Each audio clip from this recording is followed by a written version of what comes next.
and the people in the neighborhood wanted them gone. And the mayor was the executioner of that particular pig. And it's probably not wise to be on YouTube talking about how much bacon you love. You got it. As it is not good for the soul. No. So, of course, we don't have anyone, as I could kind of see, and I was rushing in here in my Captain Kirk attire to get on this meeting, and I'm glad that you guys were able to hold down the fort, Trustee Matz, without me. I can't wait till we get some of that money over here, Attorney Reed, in the Homewood, Glenwood area. Okay. Oh yeah, it's going to be a whole bunch of it. I was unaware that it was going to be the Glenwood area, but well, we will be sharing in those the rewards for all the money that you will be paying for parking and. There's no paying for parking. Yeah, like have you ever been to the casino? Not yet. Yes, and I'm a craps player.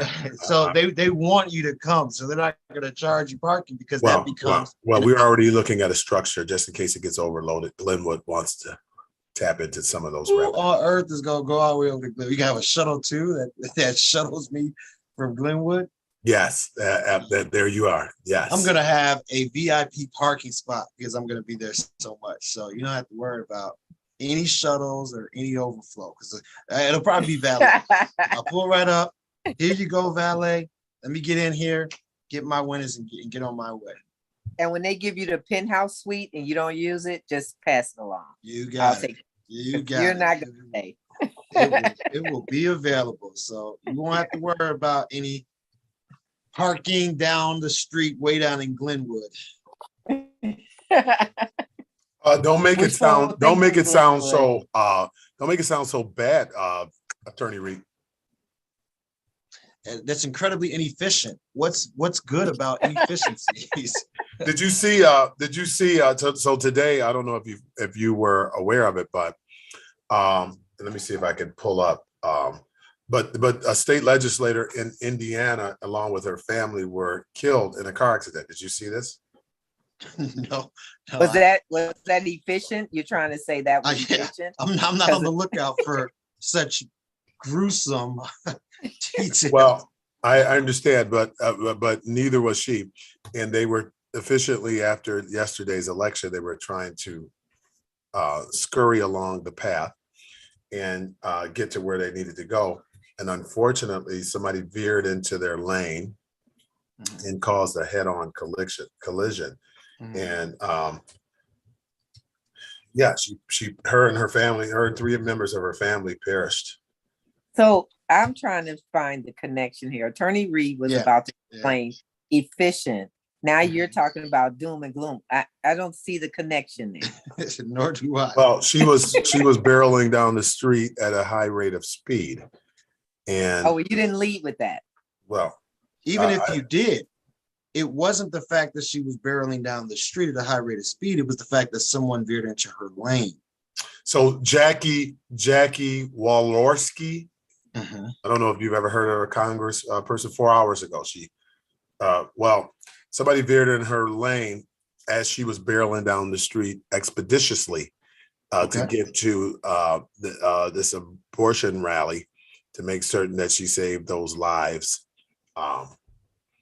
And unfortunately, she was in a car crash. So there was also a shutdown of the Jane Addams on Monday because someone went down the wrong way and unfortunately had caused a head-on collision that caused 5 children and 2 parents. I heard about that too. Yeah, that is very tragic.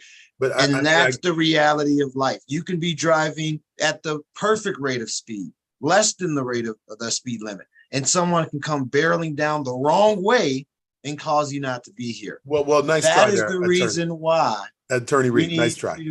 But focus on you're not going to backpedal this. That is the reason why highways are dangerous already. Exactly. Okay, exactly.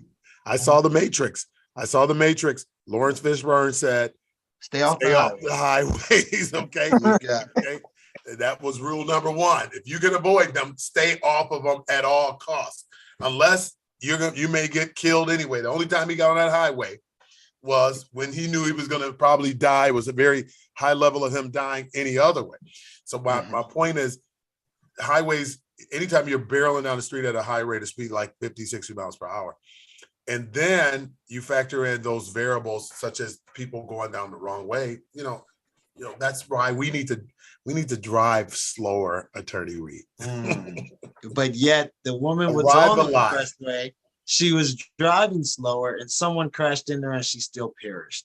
So your alleged point that driving at high rates of speed leads to death just doesn't hold up. Well, it's not. My only reference, my only point is that it isn't. I mean, if we can,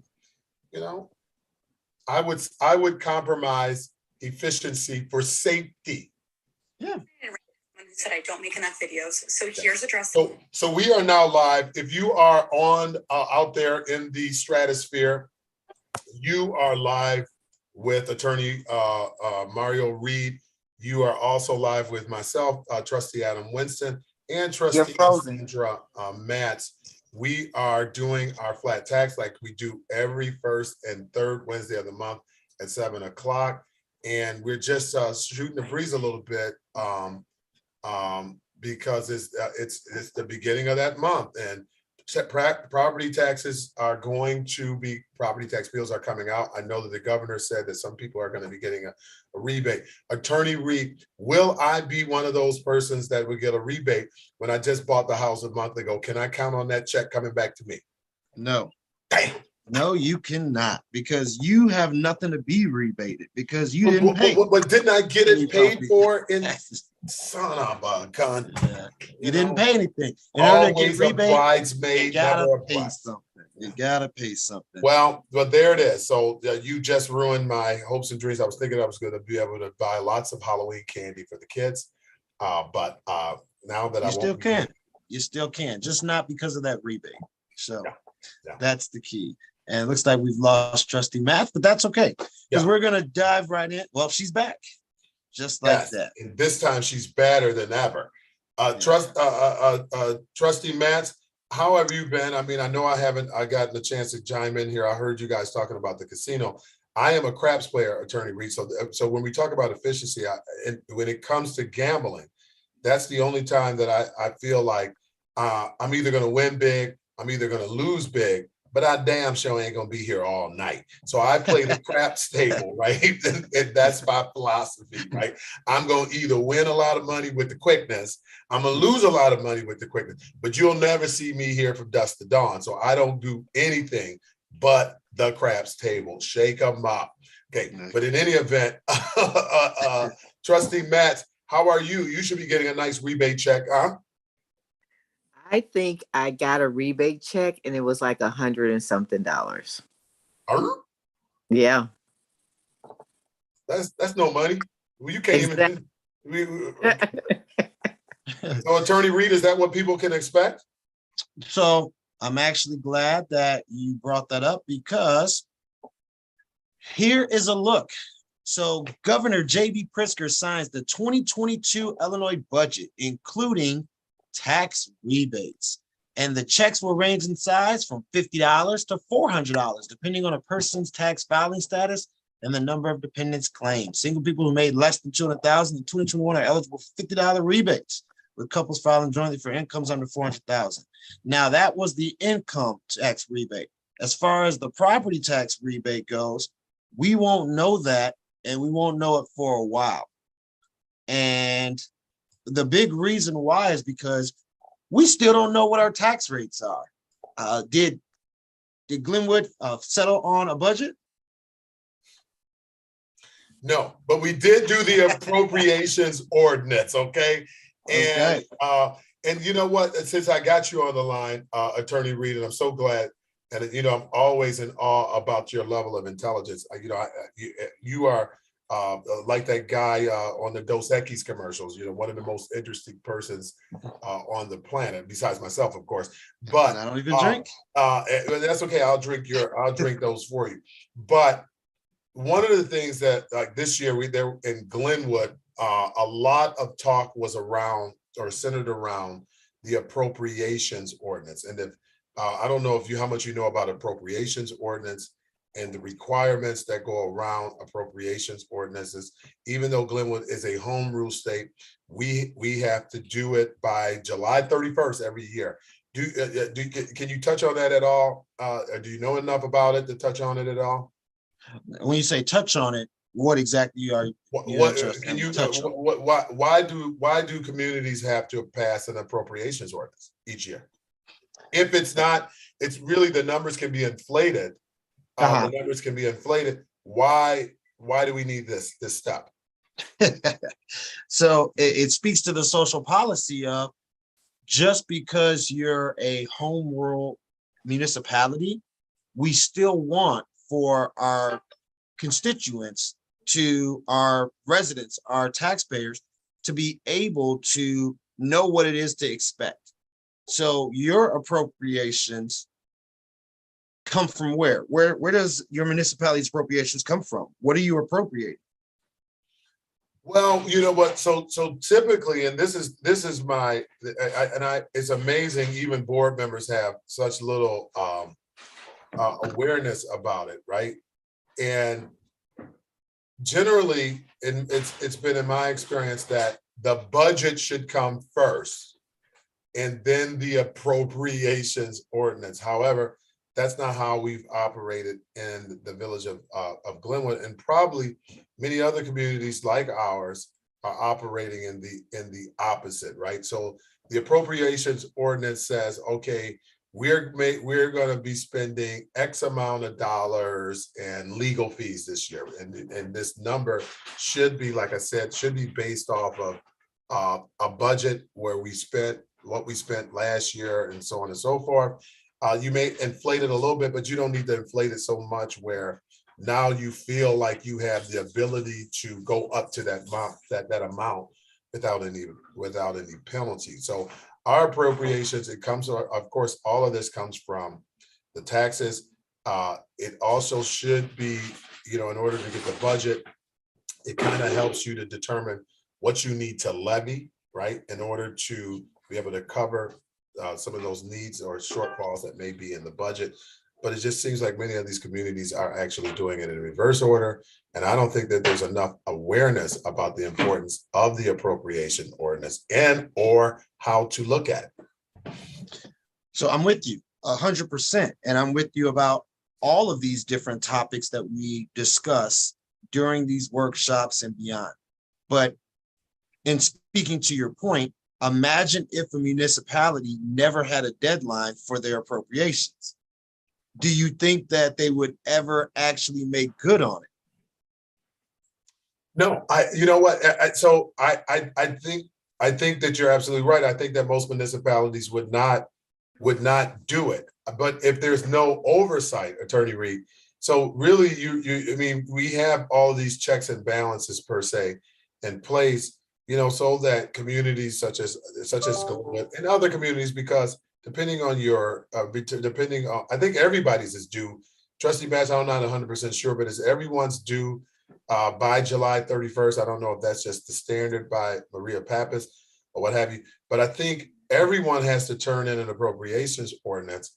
But what is the consequence, Attorney Reed, if it's not there? And who's checking to see if it's there? And because I feel like Lewis and Carroll, right? I feel like Alice in Wonderland, right? Numbers can be whatever we want in municipalities, right? You could just put any number in the appropriations ordinance without even having any supporting evidence, because if we don't have a budget, how did you come up with the appropriations order, right? Yeah. So my thoughts are, what's the point? If it's just a bunch of numbers, why don't I just go down the box and just put 500,000, 500,000, 500,000, 500,000? Nobody would say that I'm not compliant, right? I've done this mechanical work, right? Because the state says I have to have it. So I did it, even if the numbers are just exacerbated beyond. And what's the consequence? What's going to happen even if I do falsify? So what you're talking about is the social policy of every aspect of what we talk about as it pertains to government, as we pertain to ordinances, and as we pertain to rules. So you've rode in the vehicle with me before, and you know that I don't always abide by the posted speed limits. So what's the consequence? Well, the consequence is that if I get caught, then there are ramifications that come along with it. I can lose my driver's license. I could lose my law license. I could lose my freedom. So when we talk about these ordinances, the government ultimately is the oversight of government is what's supposed to be the fourth branch of government. And that's a big part of what has fallen off. The other thing is that all of your residents are really the ones who are supposed to provide oversight. But like you've mentioned, they don't even understand what goes into it and probably have never ever looked at the appropriations ordinance, just like they probably haven't looked at any of the ordinances that are applicable.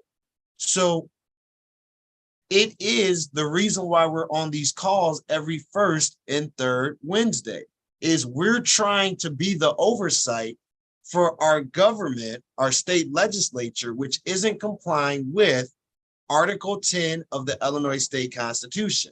But before you started participating in these workshops, did you know that our state legislature wasn't complying with Article 10 of the Constitution? Well, I did not know this, but I do know this, okay? And like you, I kind of look at a lot of these different things, and some of it is just because I'm in the space, right? And I look at so many of the ordinances that are on the book. I think that many residents and communities alike, we assume that all of these checks and balances are in place, that somebody is kind of acting as they get. Well, I don't know. I don't know.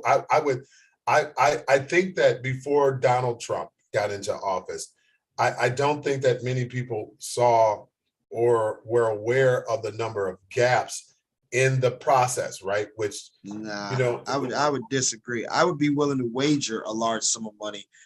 Well, inherently, especially within Black and brown communities. Well, but there's a distrust of government. But there's a difference between having a distrust in government and really seeing it on the. And I think that what I realized when Donald Trump was in office is I could see naturally there was always as an African American, there was a distrust in government, and I think that many of us had this distrust in government for a lot of years, but we really did not know the magnitude of these gaps, even though, from where many of us sat, we witnessed them. I just don't think that it was until he got into office that these gaps were just surface level. You get what I'm saying? I don't, because so Dave Chappelle was on Saturday Night Live the Saturday after the election.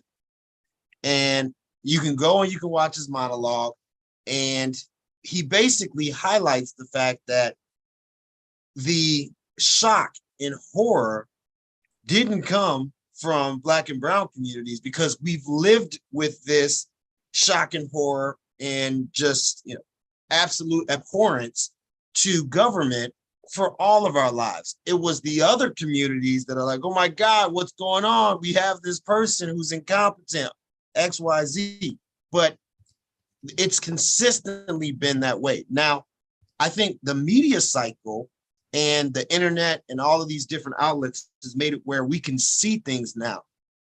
We're starting to have certain aspects of government be introduced. We're talking about things like 42 USC 1983 because of the George Floyd situation. We're starting to become a little bit more nuanced in why we distrust government, but that's always existed. And I think for yourself, you're starting to see more of the gaps because you're becoming more involved with the process, and you're discussing appropriations ordinances, and you're looking at budgets and all of that. And that's what is opening it up for yourself. But I think most people, like we see, we're on this call the purpose of this call is to help people, and yet we're the only ones on the call.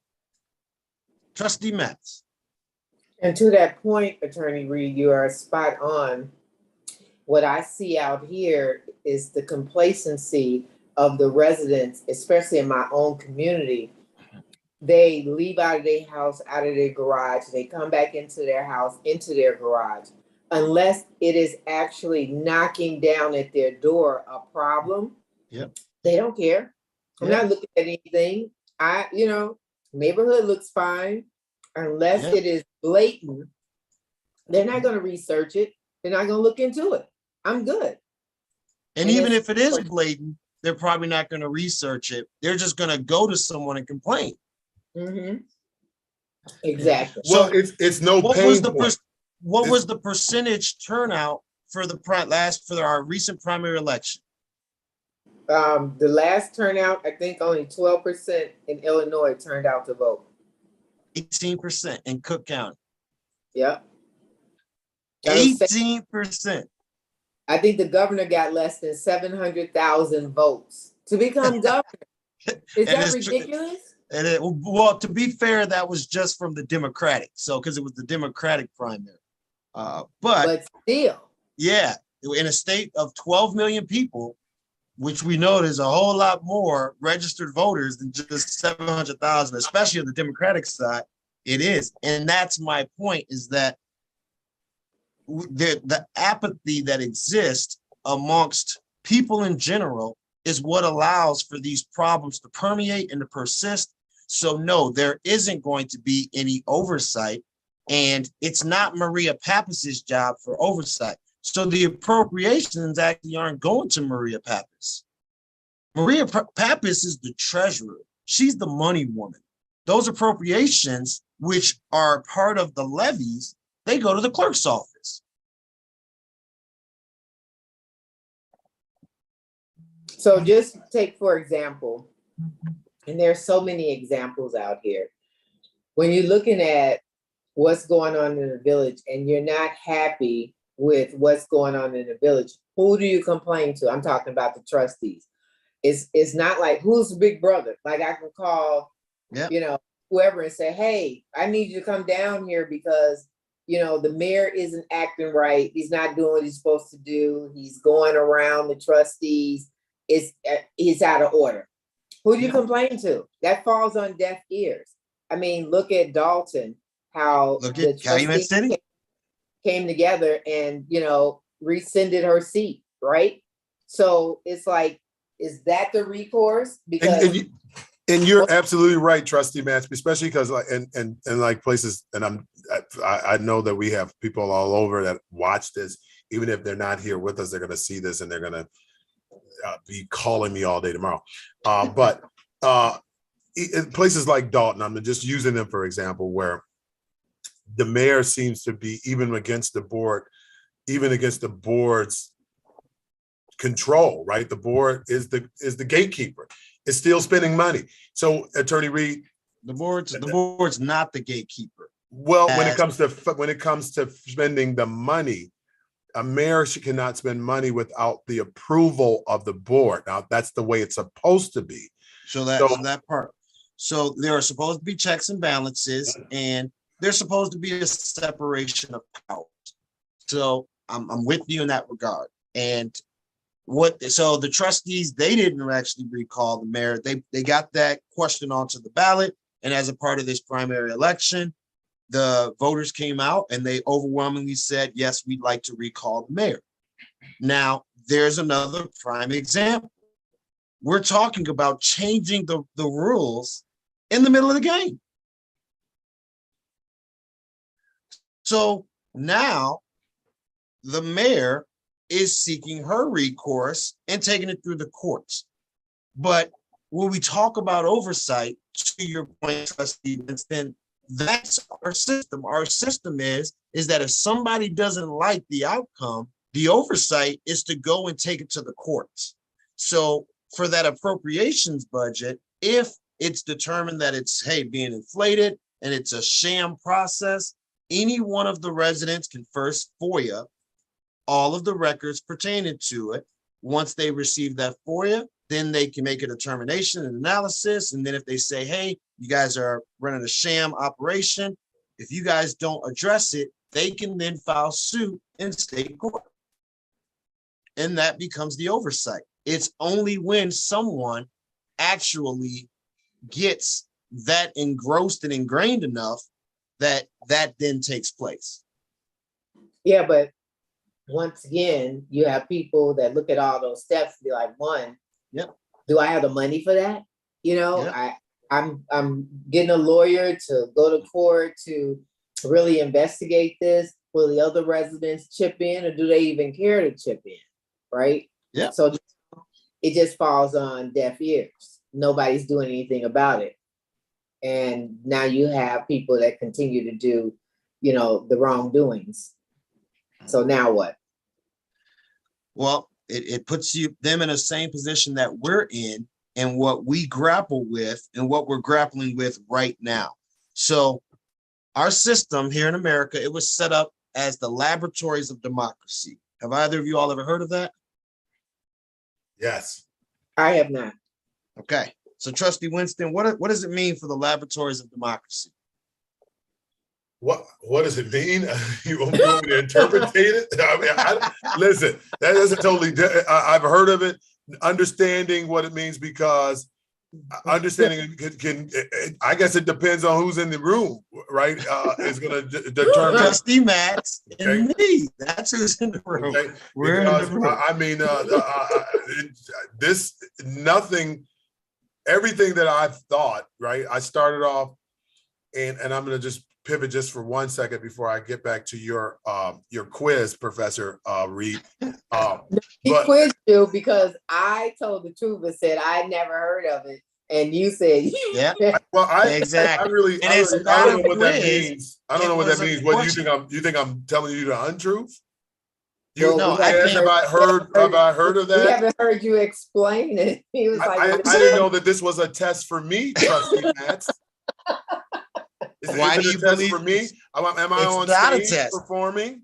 So if you've heard of it, the next question was, what is it? You And know if what? the answer is, Attorney Reed, go ahead and just because I didn't realize that I was the one that being tested, and I don't want to be tested. I'm not here for that. So please, okay. by all means, That's go ahead okay. and you answer the if question. you don't know what it actually stands for, that's okay too. There's Yes, nothing that- wrong. it absolutely is. But I mean, but even if I didn't know what it is, I don't really think that this is the platform to call out somebody telling the untruth about it. I have no reason to lie about understanding anything. Trustee Winston, calm down.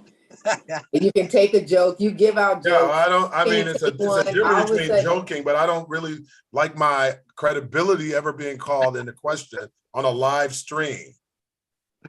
All right. So, in getting to the crux that you don't know what it is, and that's okay, because I didn't know what it was until I got to my constitutional law 2 course. And laboratories of democracy is what our country is set up on. Other countries, they're one truly united country, France, Italy, Venezuela. All of these countries, they don't have these independent states that are operating individually. You do what it is that the federal system says. Our system was set up where we have what are called laboratories of democracy. We want for each state to do their own thing as a test. And that's why Roe versus Wade was overturned. And it should have been. It should have been overturned because there's nothing in the Constitution that says a woman has a right to an abortion. It sucks that we don't have a Constitution that says that, but the Supreme Court was justified. But now it becomes up to each state to determine their own set of rules and legislation and prohibitions as it pertains to that. And that's the way that we wanted it. And that's the reason why a lot of people who don't like our current public school funding formula say, I'm going to go to Indiana. because each state was intended to be its own laboratory of democracy. And then we can look at other states and say, hey, Massachusetts is doing that public school education funding thing really well. Maybe we should do that here in Illinois. Or, hey, California is doing that clean energy thing really well. Maybe we should incorporate that here in Illinois. So the laboratories of democracy is how the framers of the Constitution actually set up our system. And it was because when the Constitution was initially introduced, it failed. They didn't get enough votes to pass it. And that's why we have the Bill of Rights, which is the 10 amendments, because the state said, we're not going to give up all of our power and authority to the federal government, because we just fought a revolution against the king for that exact reason.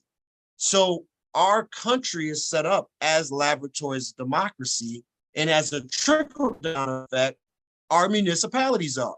So if you don't like how Olympia Fields is treating you, you move to Orland. If you don't like how Glenwood is treating you, you move to Homewood. I deal with municipalities every single day for something as simple as putting people's houses in trust. In Olympia Fields, I'm able to go and put a constituent's house in a trust in one day because Olympia Fields doesn't have an exemption stamp. They don't get into the business of homeowners. Whereas in Markham, I have to go and give my firstborn in order to get a stamp from them so someone can put their own house into a trust. So for people who live in Markham, if they say, we don't like this system, they start to migrate out. And then when they do, they're making a choice to say, I don't like the rule of this place, I'm going to go elsewhere.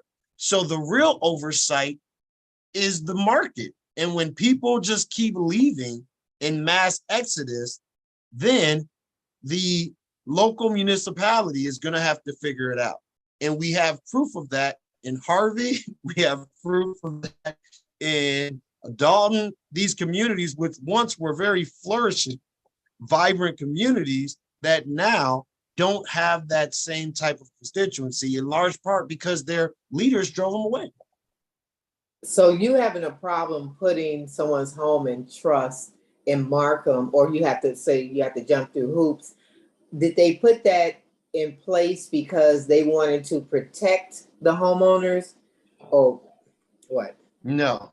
And any municipality that makes such an argument, they're just lying. Because as a trustee, is if you requiring for a homeowner to come to you and get a stamp to move their property into a trust, is that protecting them in any way? No, that's just another revenue stream. Exactly. There it is. That's exactly what it is.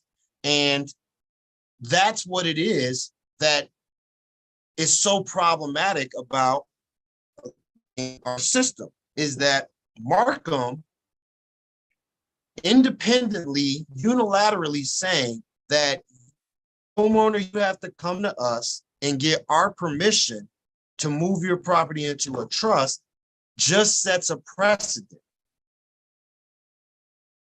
And all it does is further perpetuate the control of government.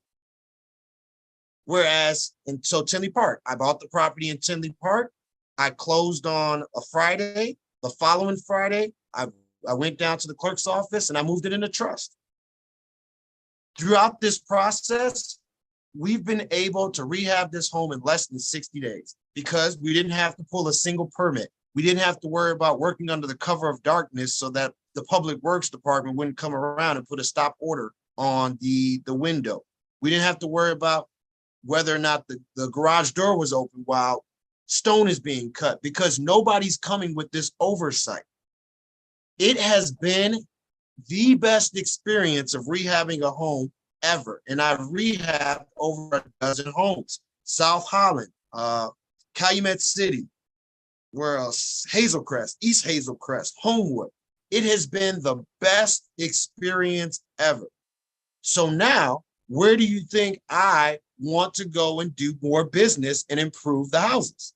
Tinley Park. Tinley Park. And yet, what community of the ones I just named probably needs the least amount of rehab work done in their community? Harvey. No, Tinley Park needs the least because their homes, they're already in a great spot. So the community that needs the least improvement is the community that actually makes it the easiest to improve. What a surprise. Well, Attorney Reed, so to your earlier question where you asked me about this laboratories of democracy, and this is the reason why when I said that it seems like it means whatever people want it to mean at different times.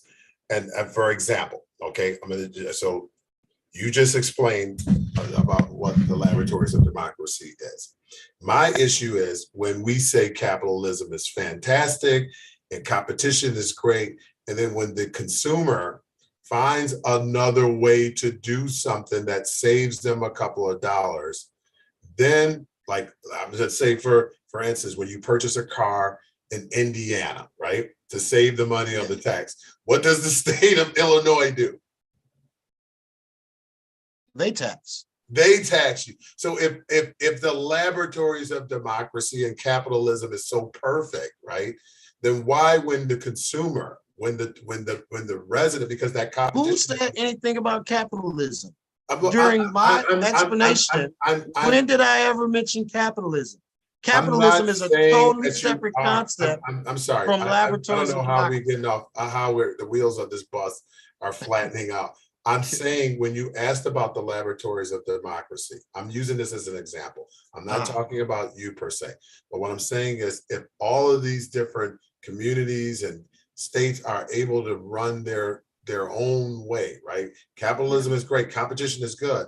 Then why, when there is those differences, do other states come in and say, okay, well, fine, you may have saved over here, but we're going to tax you anyway? And that's why I'm saying that I don't know what it means. You're right. You're confusing concepts. So there's what you're talking about is the benefits burdens test. So there's a benefits burdens test. And I'm not even going to ask if you've ever heard of it or if you know about it, because I don't want you being accusing us of impugning your integrity. So, the benefits burden test is that if you want the benefits of something, you also have to take the burdens of it. If I want the benefit of the great community of Olympia Fields, I also have to accept the burdens of the rules of Olympia Fields. If I want the benefit of traversing the expressways of Illinois, I also have to accept the burdens of potentially being cited for traveling above the posted speed limits. You can go to Indiana and buy a car, save on the taxes, and never have to worry about paying Illinois taxes. You just got to go live in Indiana. You can't expect to go to Indiana, take advantage of the lower taxes, and then come back to Illinois and live the Illinois life. Because so then why? To your benefits and burden. So to your point, benefit and burdens test. So and this is my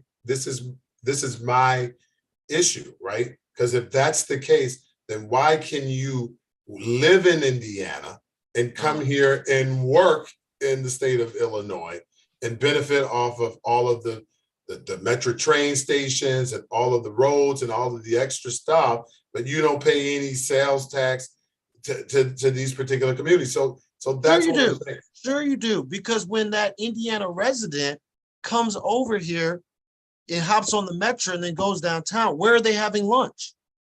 Okay, they are not paying what residents pay, but they're benefiting off You're of talking everything about that this property taxes. That's different. I'm not talking about just property taxes. I'm talking about services throughout the state. Services, I mean, rather than just spending money at the McDonald's, that's one thing, but they're also driving on our streets. They're also taking advantage of many of the things that— and they pay the tolls.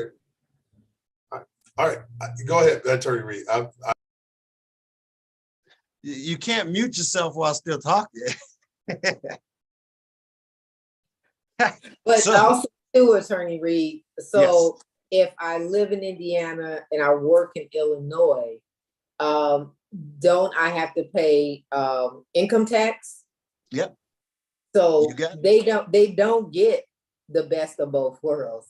You still Agreed. do, you know what I'm saying? So Yep. to what Trustee Winston was talking about, I understand, I hear what he's saying, but I understand what you're saying, that they still are going to pay the taxes. They're gonna Yes. pay it. They got a check coming from Illinois, you're gonna pay Illinois taxes with that check. Just because And they're gonna pay Indiana taxes. yeah. Yeah. So it's a case where the benefits burden doesn't go away simply because of the laboratories of democracy.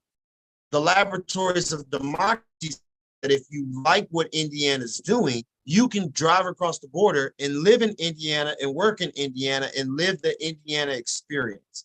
And that's what we're seeing happening right now.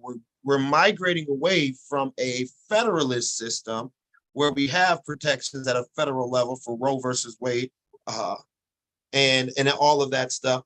And then we're saying, nope, let each state determine what that state's going to allow as it pertains to this, what we is a fundamental right, in my opinion. And that's because our system is set up where we want each state to decide how they operate. There was an article recently that was posted that said that Florida, their tourism economy is now greater and larger than it was pre-pandemic era. And because of that, they also don't have a state income tax. And they actually have some of the lowest property taxes anywhere. And people say, well, why don't we just follow the Florida system?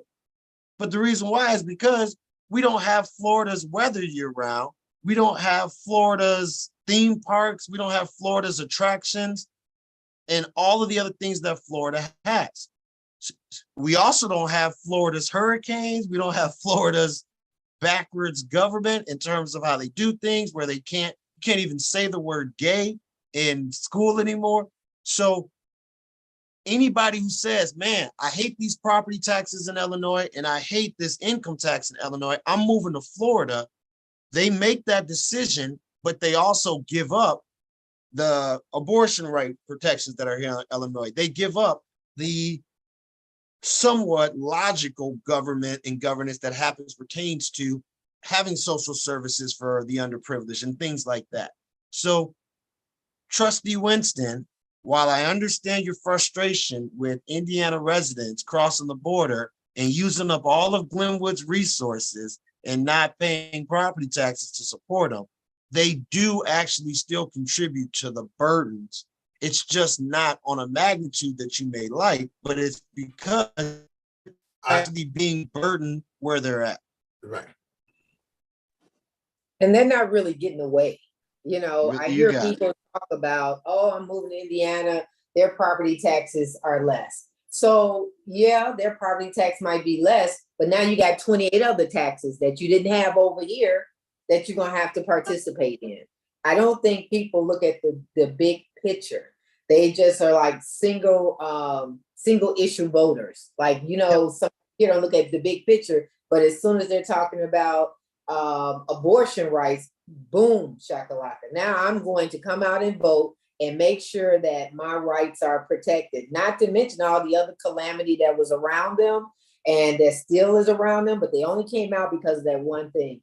So I hear what you're saying. People think they're getting away by moving across the border. They're not. Yeah. And more importantly, the reason why I'm so just dismayed with Indiana is because it's a different world. Indiana is a different culture. It's a different world. You don't see Trump 2024 and F. Joe Biden anywhere like what you see in Indiana. There's a complete disregard for health. There's a complete disregard. So they passed legislation that prevents organizations from bailing out nonviolent offenders more than 3 in a 6-month period. there was an organization that was bailing out nonviolent offenders, people facing drug charges, who couldn't afford to bail themselves out. And they were rotting in jail just because they're poor. So the organization gets together, they raise funds and capital from donors, and they go and they bail out these poor people. The legislature sees it and says, "Nah," and they stop them from doing it more than 3 times in a 6-month period. That's the kind of stuff that India, like, it's just absurd. Yeah, that's crazy. It's It unfortunate. is. Yeah. So we didn't really get a chance to talk much about the flat tax, and that's okay because we've talked about it on numerous occasions. So anyone who wants to know about it, there's plenty of content available. But ideally, for the second workshop of the month in 2 weeks, we will be able to get some participants, and ideally we can continue to make inroads on a change, because the second installment tax bill, while I hope it'll be out in 2 weeks, I probably won't be out until September. But a lot of people are going to be shocked because the assessed values have went up. Trustee Winston, did you find out what your new assessed value is? No, And what's that address, Trustee Winston? 310 North Illinois. 310 Illinois. Glenwood, Illinois. Glen Hood in the house. North. Yep, that's it. It don't look like that no more. Are you Adam Dwayne Carlisle? What? You want to make fun of my name too, Attorney Reed? I mean, Jesus. I'm just curious. I'm just I curious. mean, what is this, like pick on Adam today? But I mean, what is this? It's I feel like I'm being bullied.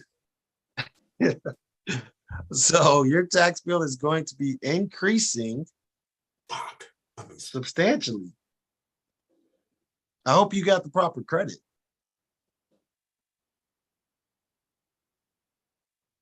I had nothing except the homeowner's credit. No. So, right. But if you just purchased this property owner was a senior, your successor. No, your predecessor. Your predecessor was a senior and saved $1,500 a year because of that.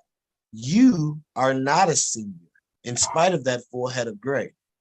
So because of that, you should have gotten a credit for that $1,500 because you're going to have to pay that because you are not a senior.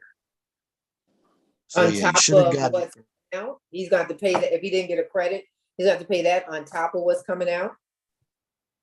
correct. Yeah. Because more than likely your escrow was set up based on this $4,500 number, but you're not going to pay the $4,500 number. You're going to pay the $6,000 number. And it's actually going to be more because the valuation went up a bit. So you need to take a look at your escrow on your mortgage payment. And at a minimum, it should be about $700. Thanks. No problem. That's what I'm here for. Thanks. That is what I'm here for. This hurt me. Yeah. And 57% goes to your schools. 29% goes to the village. That's high. It is high. But the village of Glenwood is doing such great things that they need that moolah. Because 11% of mine go to the village. Yeah. That's a big difference. Yeah. But if the state was paying its fair share towards the schools, then your tax bill would be cut by, because right now your tax rate is 18.69. So your tax bill would be cut in half. Wow. You go from a $6,000 bill down to a $3,000 bill. And what would you do with $3,000 a year extra, Trustee Winston? I would go to probably P Valley. No, I would go to I probably would put it on some other stuff in the town. I mean, at the house. Very nice. Well, there you have it. This is why we're here the first and the third Wednesday of the month, so that we can disappoint the residents when they look at their tax bill. Right, right. That's exactly just what happened.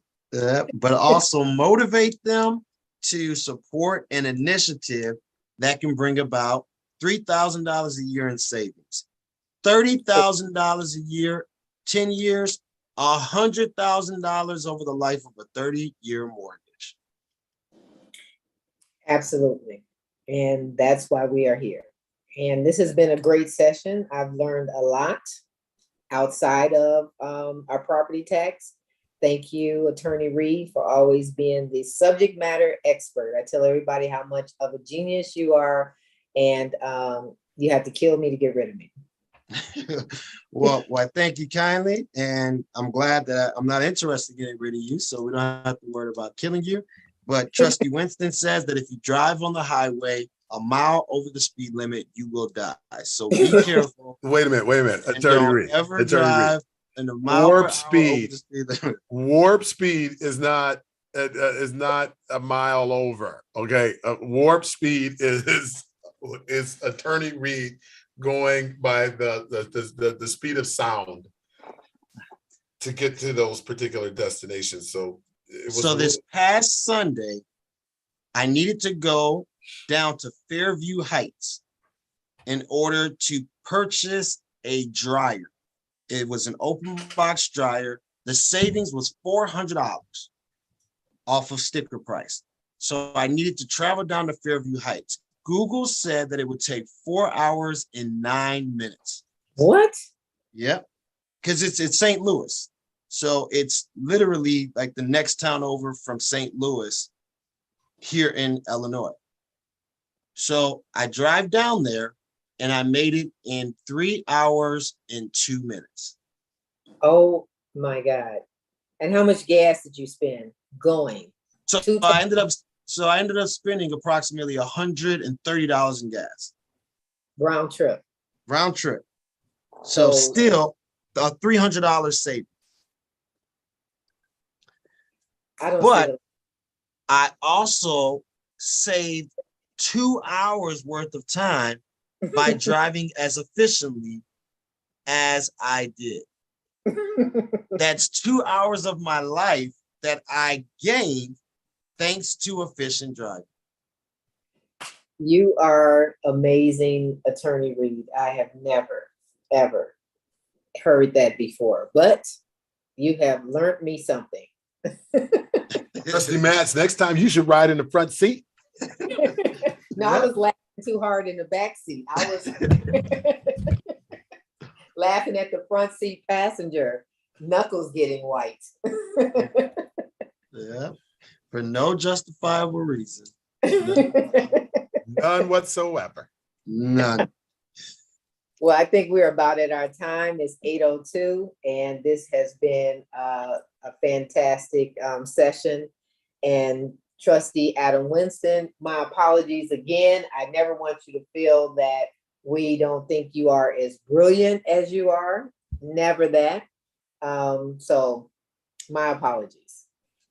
Well, Trustee Matz, I know that you guys understand my brilliance, but that's not why I'm here. I'm here learning just like everyone else.